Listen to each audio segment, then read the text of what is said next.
So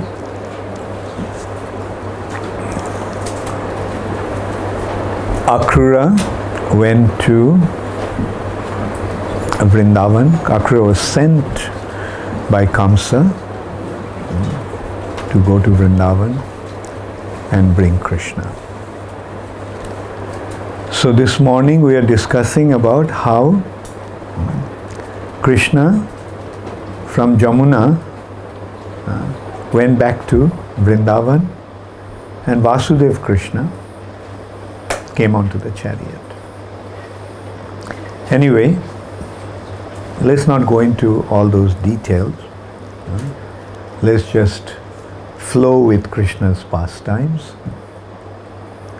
Krishna came to Mathura, and Akrura wanted him to come to his house.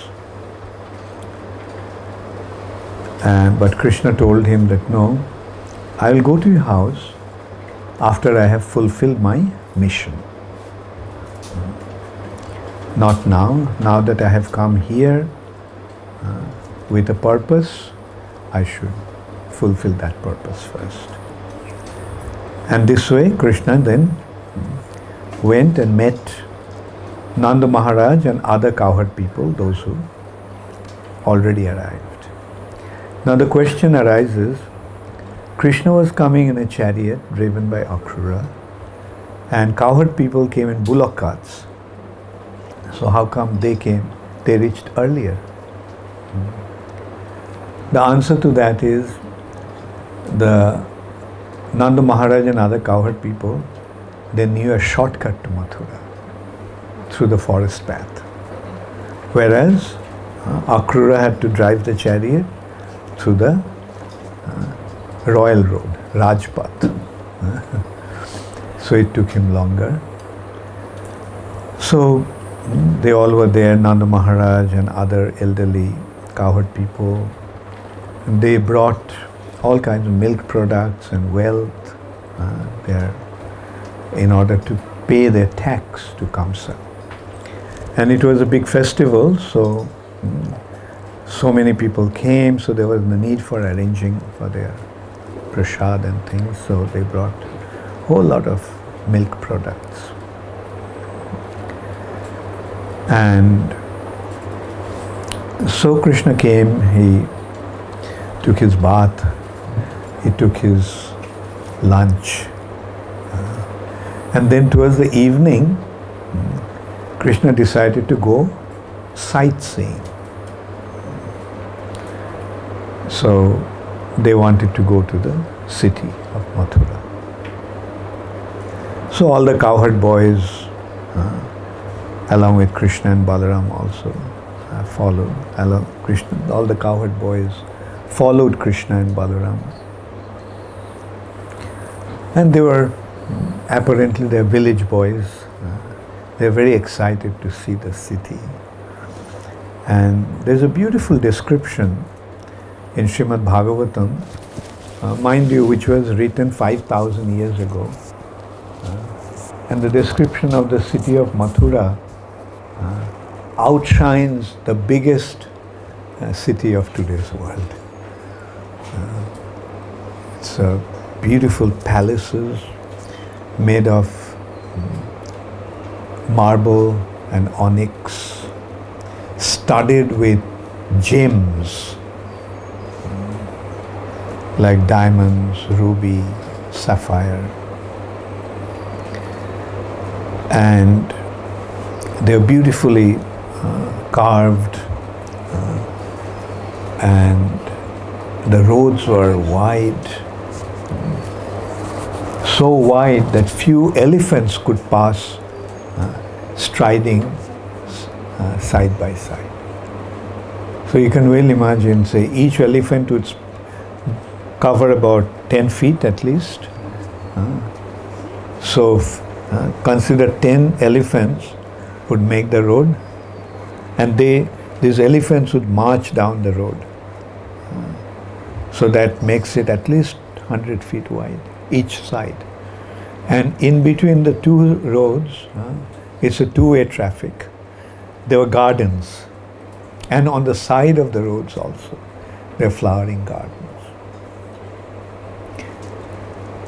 And the chariots were driving through the roads, and people in horseback, and elephants, they were striding along. So Krishna was very happy to see, but more happy were the citizens of Mathura to see Krishna. They heard so much about Krishna, and most of them actually knew by that time that Krishna is the Supreme Personality of Godhead. So if you get the news that the Supreme Personality of Godhead has come, how will you feel? How will you respond? So that's exactly what happened. People came to see Krishna on the streets. They were standing there. The ladies were standing by the window and the balconies and rooftops, and they were watching Krishna and Balaram surrounded by the cowherd boys. And it has been described that through their eyes, they took Krishna into their hearts, and in their hearts they embraced Krishna. And just by embracing, while they were embracing Krishna, they all were feeling ecstatic symptoms. Their hair stood on end. Some of them even fainted. And this is how one feels when one sees the Supreme Personality of Godhead. Then Krishna saw that one washerman was carrying the bundles of clothes for Kamsa, along with his assistants. So Krishna told the washerman that, see, tomorrow we are going to the palace. We are invited guests. So we need some nice dresses. So will you please give us some clothes? The washerman became very upset. He said, you village boys, you roam in the forests and mountains, and you dare to wear the clothes of the king? If the king finds out, then he'll arrest you and kill you. And in this way he started to chastise Krishna. So Krishna didn't do anything. He just touched him with his finger, and his head was severed from his body. And seeing that, all the other assistants, the washerman's assistants, they ran for their life, leaving the bundles of clothes there. Then Krishna opened that, selected some nice clothes for himself and Balaram, and put that on. And all the other cowherd boys also, they put on, and the rest of the clothes they just left there, and they joyfully started to follow Krishna. Then on the way, they came across one weaver.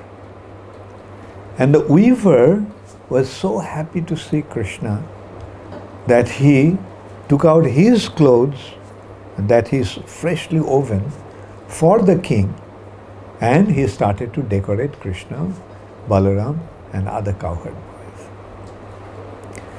So being pleased with that person, Krishna blessed him that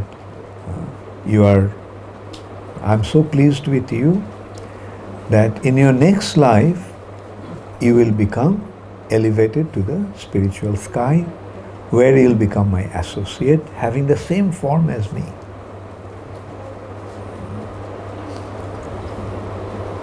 And in this life also you will enjoy the opulence, strength, wisdom and fame that is inconceivable. So this is the benefit of pleasing Krishna. When we please Krishna, when Krishna becomes pleased with our service, then Krishna blesses us in such a way that we enjoy in this life, and in our next life we get inconceivable spiritual benefit. So isn't it a good idea to become a devotee of Krishna and render service? So, and then Krishna went to the house of Sudama, the flower garland maker. And Sudama immediately offered obeisances to Krishna and selected the best garlands and offered that to Krishna. Krishna also blessed him with equal benediction. Then Krishna noticed that one hunchback lady, hunchback woman, was taking some sandalwood paste and perfumes. So Krishna asked, "Oh beautiful one, where are you going and what are you carrying?" She was a little upset. "Do you really have to make fun of my ugly feature? Anyway, I am carrying this sandalwood paste to decorate Kamsa. But you are so handsome that just by seeing you, I have fallen in love with you. Don't laugh, that's what will happen to you also." When you see Krishna, that's why Krishna is all attractive. Anyone who sees Krishna help but fall in love with him.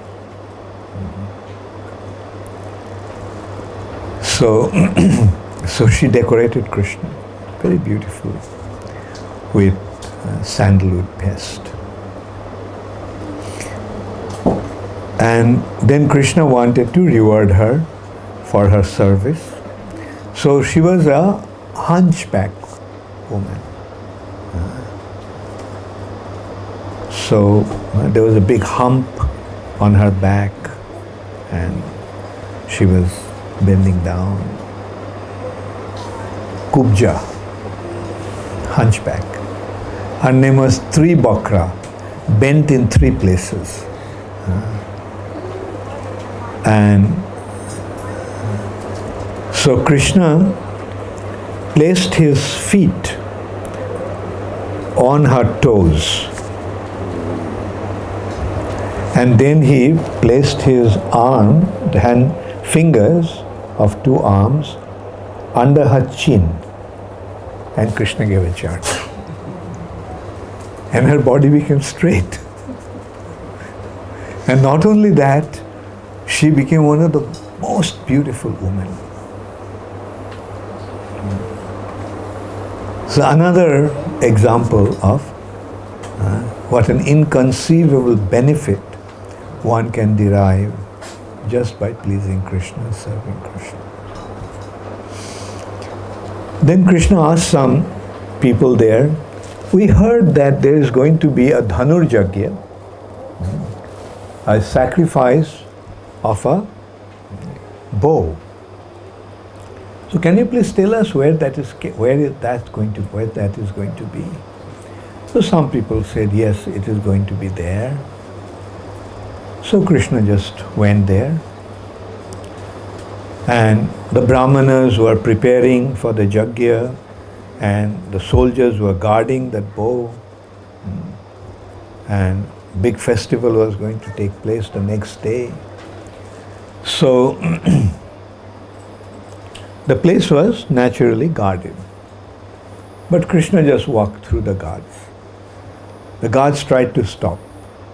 Krishna didn't pay any heed. He walked straight up to the bow. This was a very special bow which was given by Lord Shiva to Kamsa. And when Lord Shiva gave that bow to Kamsa, he told that anyone who will break the one who will break the bow will kill you. So that was an indication in a way when Kamsa was going to die. And Kamsa was quite confident that who will ever lift Lord Shiva's bow? Just like Lord Shiva's bow was there in the palace of Janakraj, King Janak. And Janakraj made a condition that anyone who would be able to string that bow would be given Sita to. Sita will be given to him. So this was another such bow given by Lord Shiva. No one could string that. So who can string that bow? Either Lord Shiva or someone superior to Lord Shiva. So Krishna went to that arena and the guards tried to stop, but they would not pay any heed to the guards. Krishna and Balaram went there surrounded by the cowherd boys.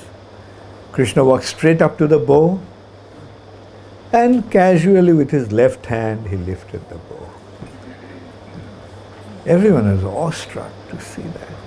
And the cowherd boys started to jump in ecstasy. Jai Krishna Balaram, Jai Krishna Balaram. And in a flash of a moment, Krishna strung the bow and pulled the string. And as he pulled the string, the bow broke. In the meantime, all these soldiers who were guarding became very upset. So they came to attack Krishna with their weapons raised. But Krishna and Balaram took those two halves of the bow. And just with those two halves of the bow, they killed all the soldiers. In the meantime, that created such a sound as if it sounded like thousands of thunderbolts actually cracked at the same time. And the earth started to shake as if there was an earthquake. Kamsa inquired, what happened? What happened? And Kamsa was reported that Krishna broke the bow. So Kamsa then said, he sent his army to kill Krishna and Balaram. So one contingent of army came, but Krishna and Balaram, just with this broken bow, they annihilated all of them. And then they walked back to the place where other cowherd people were, and they all narrated what happened. Nanda Maharaj was in great anxiety. What will happen now? The king will get upset. And in the meantime, Kamsa could not sleep the whole night. And whenever he fell asleep, he didn't fall asleep. He was having worst nightmares. Anyway, this is how the night was spent. The next morning, Kamsa went and to supervise all the arrangements. So, in one hand, he made all the arrangements to kill Krishna, and at the same time, he was afraid that maybe now his time has come. Because all the signs are there. Remember what Lord Shiva said? Who will break the bow will kill him. So now Krishna broke the bow. He knew Lord Shiva's words won't go in vain. So then he just, in spite of his anxiety, he was making all the arrangements. And in the meantime, Krishna Balaram also, along with the cowherd boys, in the morning after taking the bath and having the breakfast, he had yogurt and chipped rice for breakfast with banana and brown sugar. And so Krishna then came to the palace gate, but on the palace gate, one huge, gigantic elephant was blocking the way. So Krishna told the elephant driver, move out, let me go in. But elephant driver did not budge. Rather, he goaded the elephant to charge. So elephant charged towards Krishna, and Krishna played with the elephant for a while. At one time, Krishna just went under the elephant's belly. It was a huge elephant. And the elephant started to circle around, not finding Krishna. Then Krishna came out.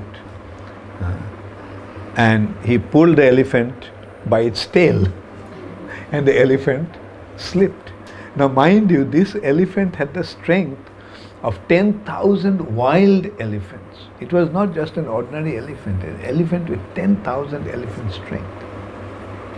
Then Krishna was playing like, this is how he used to play also as a child. You remember? Pulling the tail of the calves.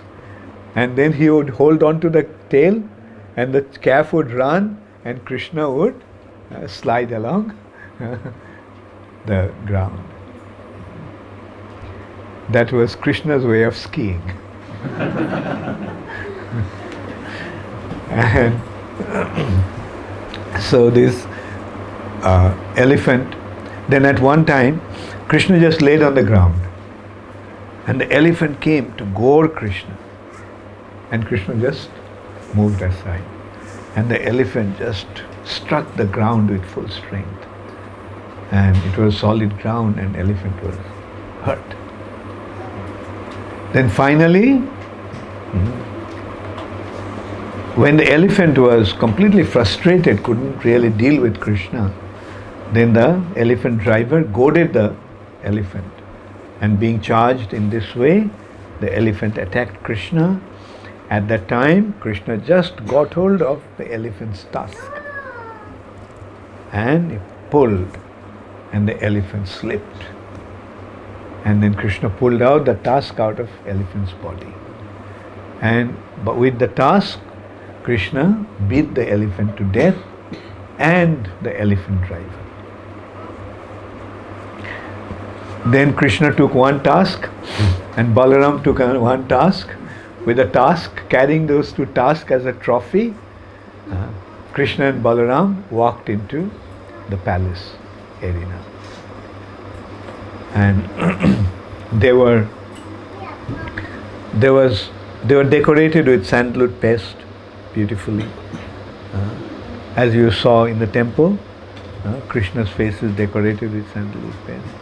But also, the blood of the elephant, the blood also was staining Krishna's head, mouth and body, face and body. So it made look Krishna very, very handsome and beautiful.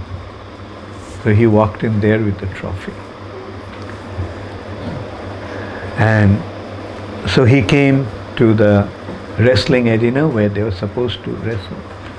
And there was Kamsa's wrestlers were standing there, Chanur and Mushtika.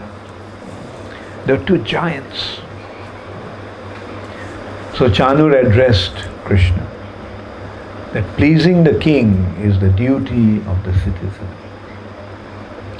The king heard that you all are very expert in wrestling. So he wanted to see, he heard that you are expert wrestlers. So now the king wants to personally see your performance. So that's why you have been invited here. So try to please the king. And then Krishna said, well, wrestling match generally takes place between the equals. Now what kind of match is this? You are a giant and we are little boys. They say, oh, you are not little boys. Like what, the way you have been acting, It doesn't look like the acts of a little boy. You must be something very special. Just before coming here, you killed Kubalaya, an elephant that nobody could actually deal with. So, in this way they addressed. Then Krishna, Chanu told Krishna, I will fight with you and Mushtik will fight with Balaram. So in this way they got into the wrestling bout, and you can well imagine what kind of wrestling took place. There were terrible fight ensued between two of them, Krishna and Chanur and Balaram and Mushtik. And then finally Krishna smashed Chanur on the ground, lifted him up, smashed him on the ground. And before doing that, he made him swing overhead for a while. So my Chanura was already feeling, when somebody twists you like that, you start feeling dizzy. And then Krishna smashed him on the ground and he was dead. Same way Balaram killed Mushtika. Then Chanur and Mushtika's brothers came out and attacked. They also were killed. Other wrestlers came out. They also were killed. See, although they are seeing that others are like, all the big wrestlers are killed by Krishna, but they still oppose Krishna. And that is the demoniac mentality. The demons are so proud that they think that they are the best. And that's why they did not hesitate to deal with Krishna, although they saw that how the other big wrestlers have been killed. So anyway, Krishna killed all of them. Then Kamsa started to shout from, he was sitting on an elevated platform. From there he started to shout, arrest him, drive him out of this country, drive him out of my kingdom, and kill Ugrasen. Although Ugrasen was Kamsa's father, he is ordering to kill Ugrasen and Vasudev because they are supporting Krishna.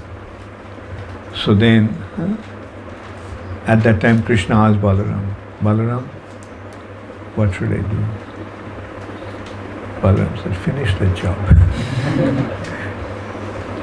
So then Krishna immediately jumped onto that elevated platform, high platform where Kamsa was watching.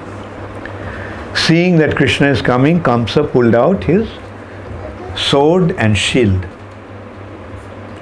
in order to attack Krishna.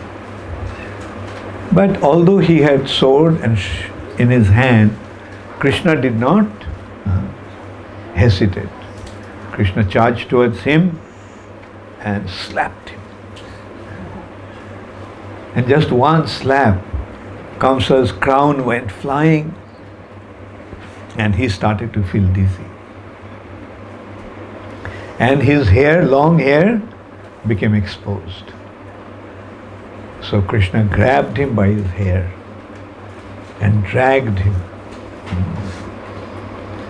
Just as a lion drags a dead animal that he killed. Dragged him and jumped from there to the wrestling arena, holding on to Kamsa. And then as they fell, Krishna just jumped up sat on Kamsa's chest and he started to hit him. Just by hitting him with bare hands, Krishna killed Kamsa. Then Kamsa had 8 brothers. They came out to take revenge. Krishna killed them also. And in this way, Kamsa was killed, and then Krishna went to the prison house. Ugrasen was imprisoned. So Krishna released Ugrasen. Then Krishna released his father. And his mother was so happy to see. Like right after childbirth, right after Krishna's birth, Krishna was taken away from her. And now, after such a long time, she is seeing Krishna. So she sat Krishna on her lap, and milk was flowing from her breast due to her affection for her son.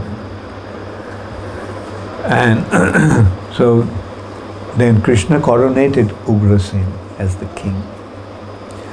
Ugrasen told him that I am old, and now that you have killed Kamsa, Kamsa's friends and associates will attack. And I am not able to, I won't be able to deal with them. So you become the king. But Krishna declined. Krishna didn't want to become the king. So in this way, Kamsa, Ugrasen now became the king. Then Krishna's Upanayan was conducted. Garga Muni performed Krishna's sacred thread ceremony. There, Kshatriyas, so at certain age, the Brahmana, Kshatriya, Vaishya, they have their sacred thread ceremony. So after the sacred thread ceremony, Krishna and Balaram decided that they would go to Sandipani Muni's ashram to study. So Vasudeva and Devaki were reluctant. They said, no, you came, we got you after such a long time. We are not going to let you go. But Krishna reasoned with them that look, we are grown up in Vrindavan tending cows from morning till night. We did not have any education. So we need to be educated. Otherwise, what will people say? So in this way, Krishna insisted that he would go to Avanti in the ashram of Sandipani Muni. Now, how many of you know where Avanti? Yes. Avanti is now known as Ujjain. So Krishna went there in Sandipani Muni's ashram. Sandipani Muni's ashram is still there in Ujjain. That location is still there. So he came to Sandipani Muni's ashram and he studied there for 64 days. He stayed there for 64 days, and in these 64 days he mastered 64 subjects, 64 arts. It took him just one day to master one art.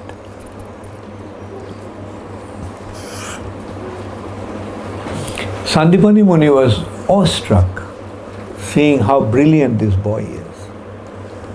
So Sandipani Muni wanted to find out who is this boy. So he made some astrological calculation. And what was the result of that astrological calculation? That this Krishna is the Supreme Personality of Godhead. So in this way, Sandipani Muni recognized Krishna's identity and Balaram's identity. So after completing their studies, when Krishna, after 64 days, after completing the studies, Krishna was about to leave. It is the custom in the Vedic culture that when somebody teaches, one must give him dakshina.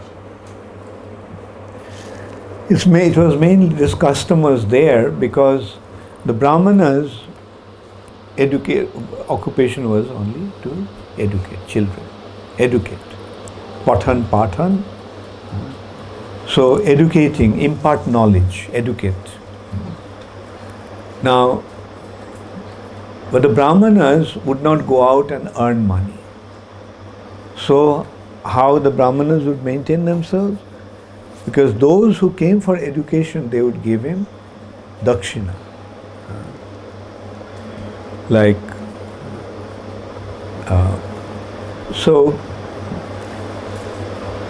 when Krishna wanted to give dakshina, Sandipani Muni said that, look,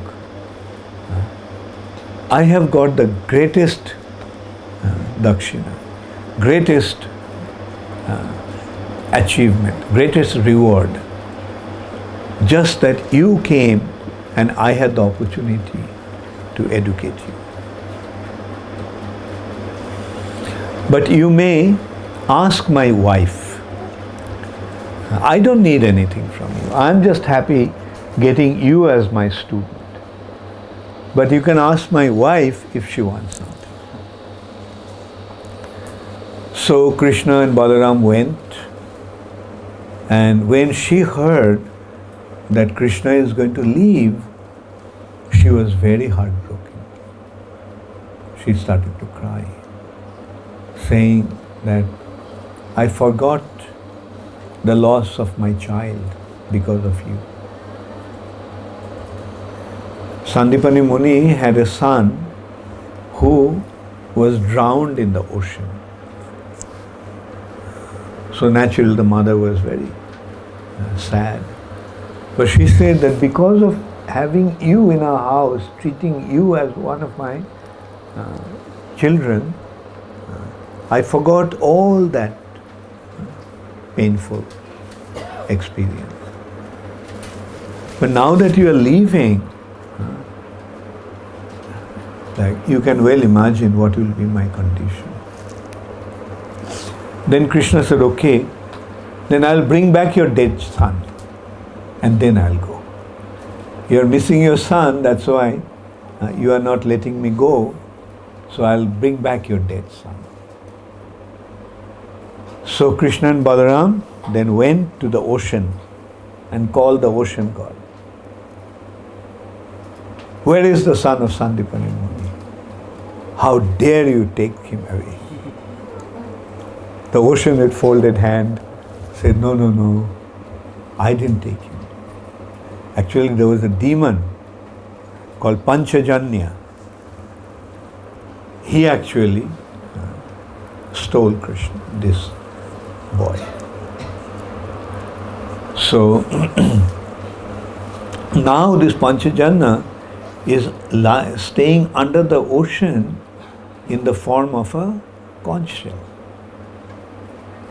So Krishna and Balaram immediately went to that region below the ocean, and there he met Panchajanya. Seeing the Panchajanya was very, very upset. So he attacked Krishna. But Krishna fought with him and killed him. So,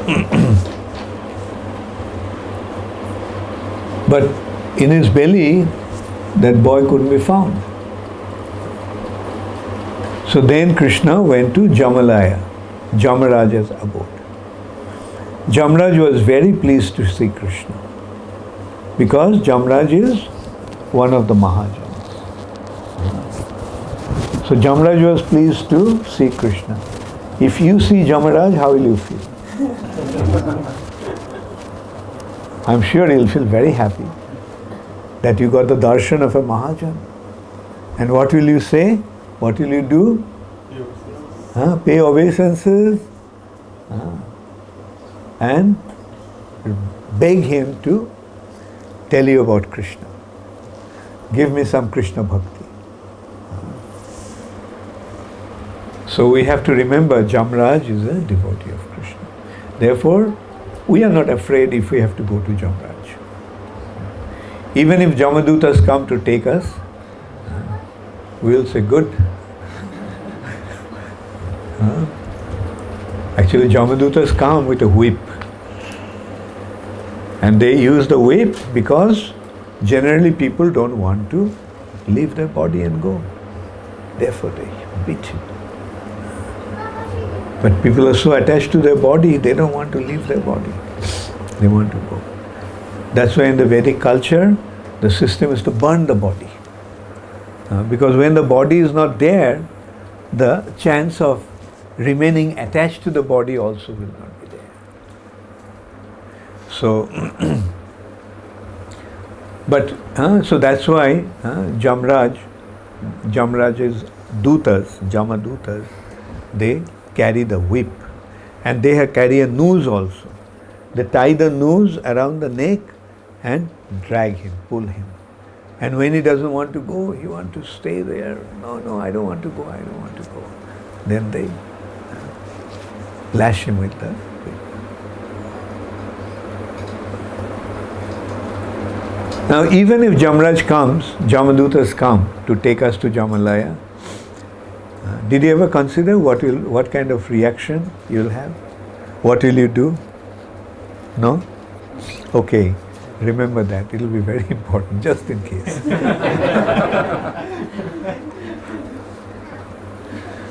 By seeing the Jamadutas, you should feel happy. You'll say, oh, you have come to take us to Jamraj. Finally, I'll get the darshan of one of the Mahajans. How will you feel if you get to see Rupa Goswami? How will you feel if you get to see Prahlad Maharaj? How will you feel if you get to see Vasdeva? How will you feel if you get to see Jamraj? So do you think the Jamadutas have to use the noose and the whip? When you say, oh, Mancha Kalpatarum first, the Jamadutas will say, no, not for me, not me. This is meant for the master. All this Bancha Kalpataru is meant for my master. And then the Jamadutas will say, please come, please come. So they'll escort you with great respect. They may even ask the Jamadutas' assistants there to send a chariot to carry you. So that is the advantage of becoming a devotee. Even the Jamalaya is not a frightful place. Anyway, so then Krishna went to Jamalaya. And seeing Krishna, Jamraj immediately came, fell at his feet. Oh, I'm so fortunate that finally I got to see you. I heard that you're performing your pastimes in the earth planet now. But I couldn't leave my duty and go there. Otherwise, I would have gone there a long time ago to get your darshan. Then Krishna asked, you see, Sandipani Muni's son was drowned in the ocean. Do you know where he is? So Jamraj called Chitragupta. Who is Chitragupta? Chitragupta is Jamraj's secretary. And he keeps the record of everyone's good action and bad action for Jamraj to judge. So Chitragupta searched the notebook or computer maybe and then he said, that boy has taken birth already somewhere. Krishna said, bring him back. So that soul was brought back and was given similar, identical body when he left, when he died, being drowned in the ocean. And he got that body exactly the way he was, 16 years old. When he died, he was 16 years old. So he got a 16-year-old body and he was taken to Sandipani Muni and his wife. And they were so happy to get their dead son back. So this is another example. When Krishna is pleased, what can Krishna do?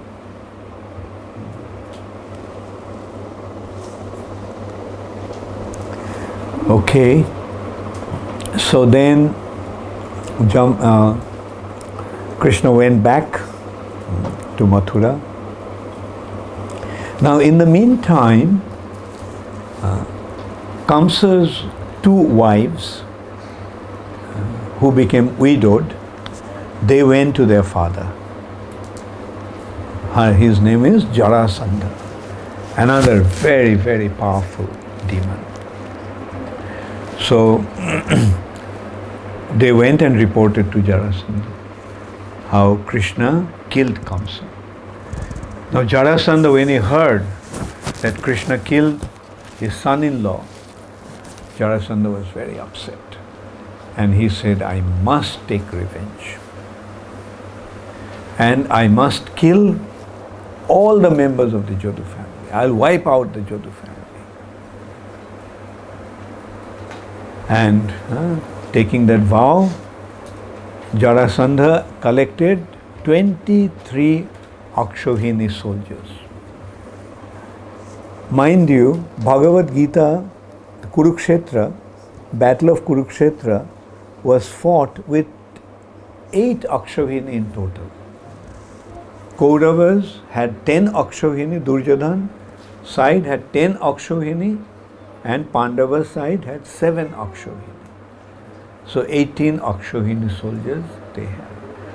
But Jarasandha took 23 Akshohini soldiers and took him to, and attacked Mathura. So Mathura is attacked. Krishna Balaram got the news. So Krishna then decided, okay, there was hardly any army left because all were Kamsa's followers. So they all left. So there was no army at all practically. So just a small little army. With that, Krishna confronted Jarasandha. In the meantime, from the heavenly planet, a chariot came, driven by 4 horses. Krishna's horses. 2 chariots came, one for Krishna, one for Balaram. And the chariot was filled with different types of weapons and arrows.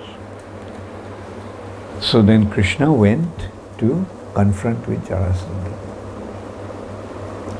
Just Krishna and Balaram with a small little army wiped out the 23 Akshohini soldiers.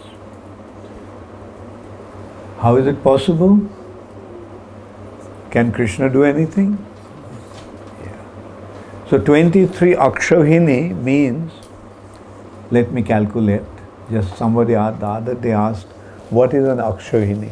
Akshohini is something like roughly about 63,000 horses, 63,000 chariots. Multiplied that by 3 times is the number of cavalry, the horse, and multiplied by 4 times, multiplied by 5 times is the number of the foot soldiers, infantry. So you can well imagine it's something like 63,000 multiplied by 10. 630,000 combined. Chariots, horses, elephants, and cavalry, and foot soldiers. Because together it comes 10. 1 cavalry, 1 elephant, 1 horses, 2. 3 times, 1 elephant, 1 chariot. 3 times cavalry. So that makes it 5. And 5 times infantry, 10.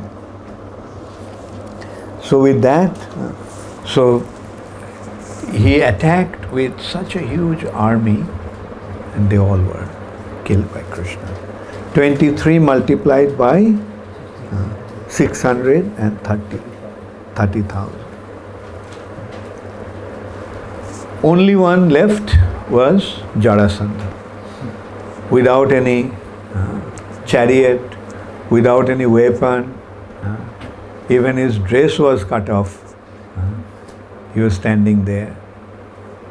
Balaram tied him up with a snake rope, and Balaram was about to kill him. But Krishna says, no, don't kill him. His time hasn't come as yet. Meaning, actually Jarasandha was Krishna's recruiting agent. Krishna came to kill the demons, and Jarasandha was collecting all the demons, bringing them to Krishna for Krishna to annihilate them. And you know how many times Jarasandha brought 23 Akshavini soldiers each time? 17 times. And when it was the 18th time, Jarasandha wanted to make a truce with Kalajavan. Kalajavan was a Javana king who had 1 million soldiers.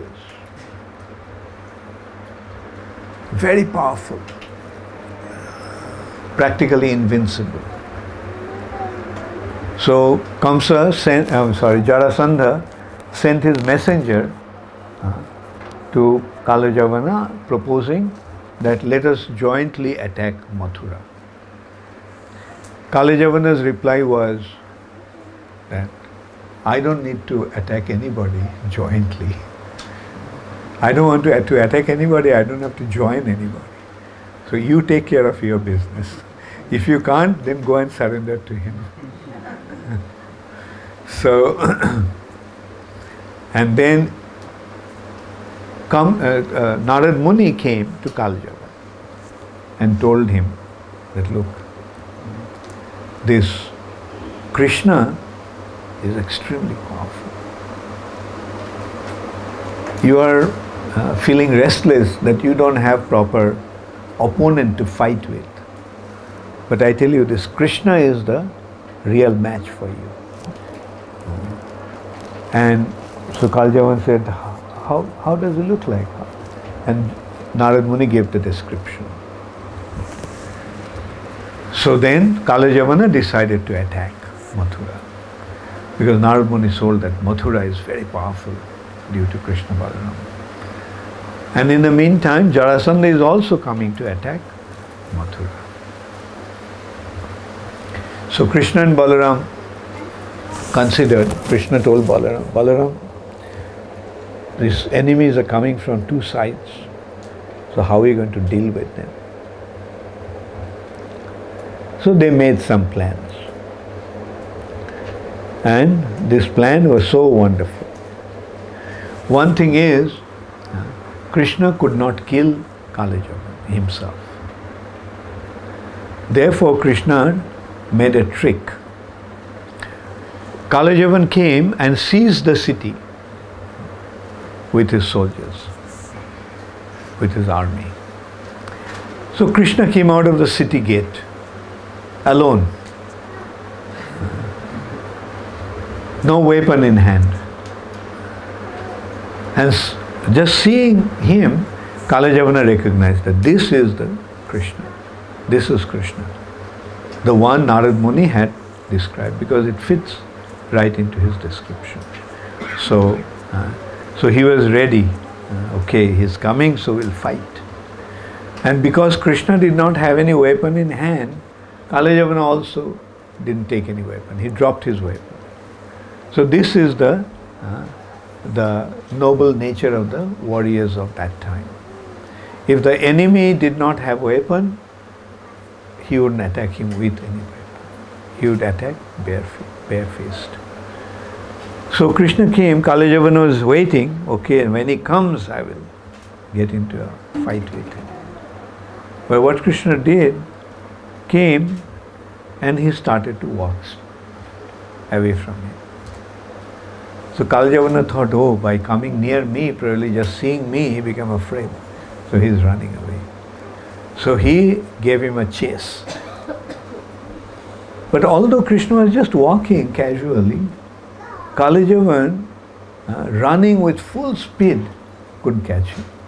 It seemed he was just about to catch him, but he couldn't catch him.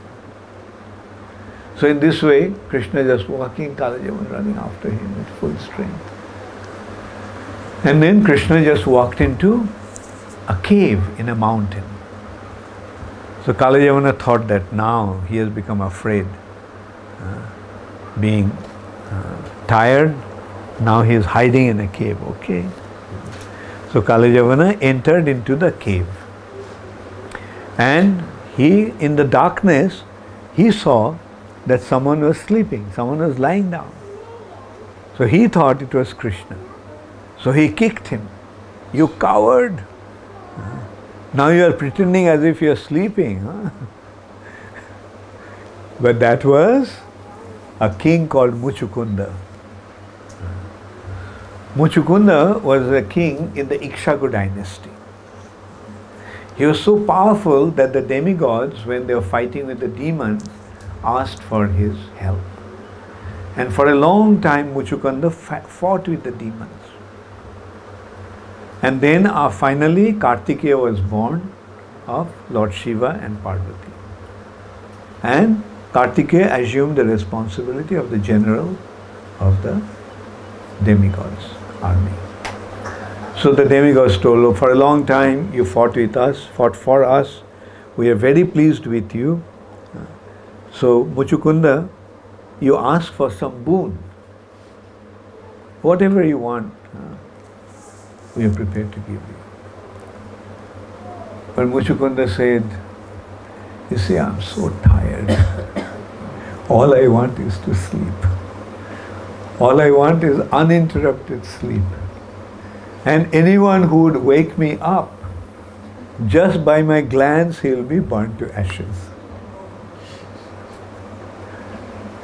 So Krishna knew that. Krishna knows everything. Maybe this was also Krishna's arrangement already. He placed Muchukunda there.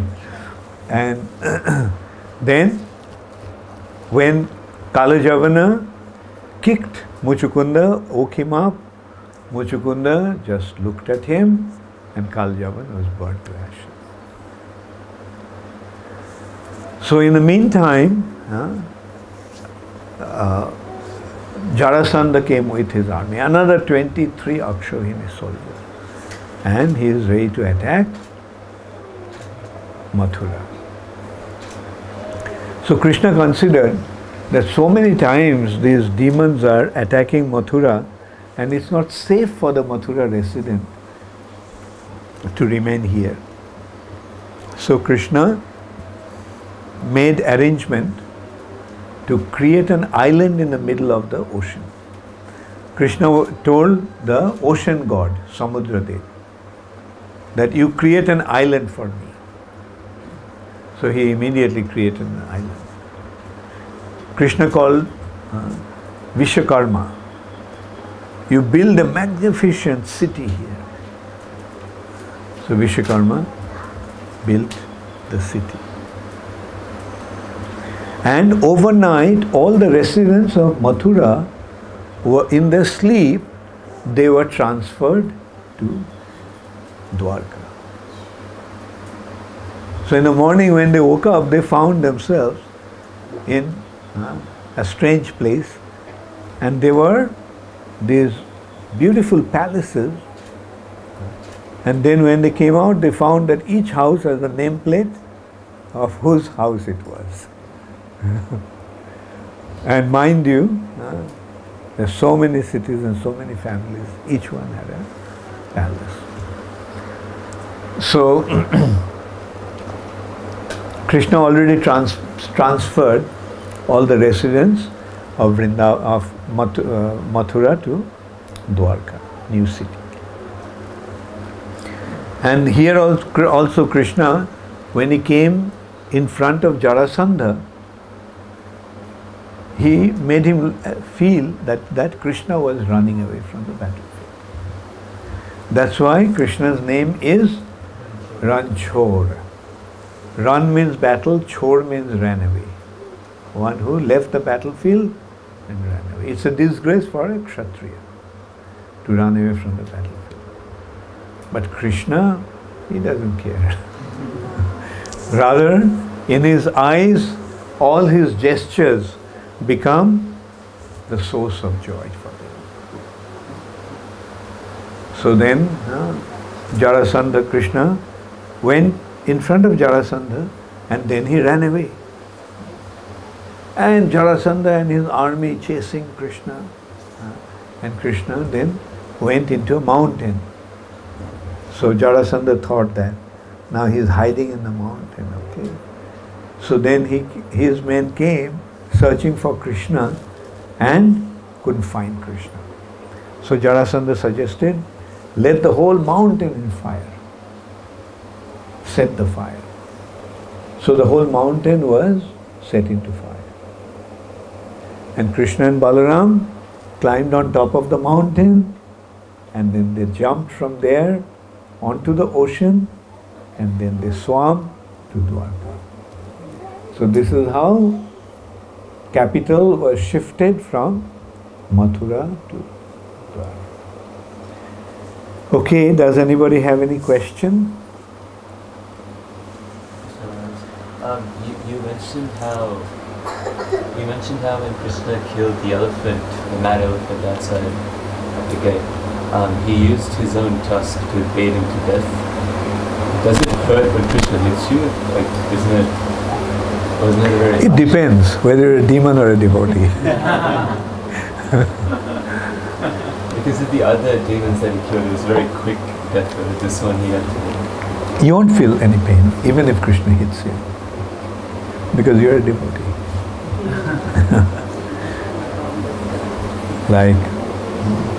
But yeah, demons do feel pain. You know, one doesn't die like that. Death pain is felt. Actually, when someone dies an inappropriate or rather untimely death, you see, that death is very painful. Because the soul is fully into the body. But you know, like if the pain becomes too acute, no internet connection at the moment. when the pain becomes too acute, then the soul cannot stay in that body anymore. So it leaves.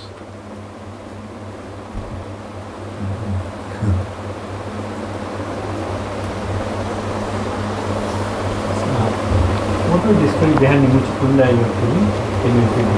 Muchukunda? Yeah, who was Muchukunda? Muchukunda was a king in the Ikshaku dynasty. He was the son of Mandhata. Long time ago, there was a king called Mandhata, and his son was Muchukunda.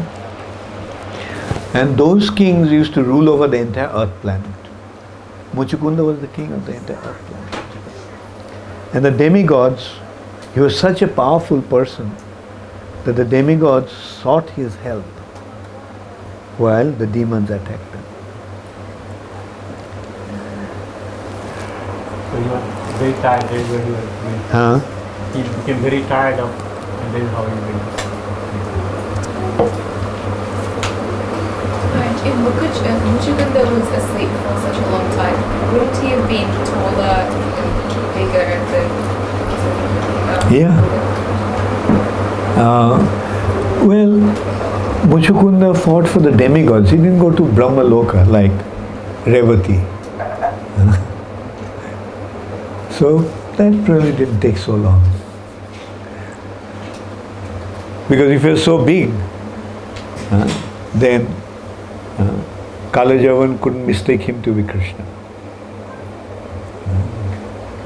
His size may have been Krishna's size. Okay, any other question? Yeah. All the residents of Mathura had been transported to Dwarka. Was nobody left in Mathura? What became of it? Nothing remains empty. The others got a chance. Oh, Mathura is such a holy city. Now Mathura is empty, so let's go and settle down there.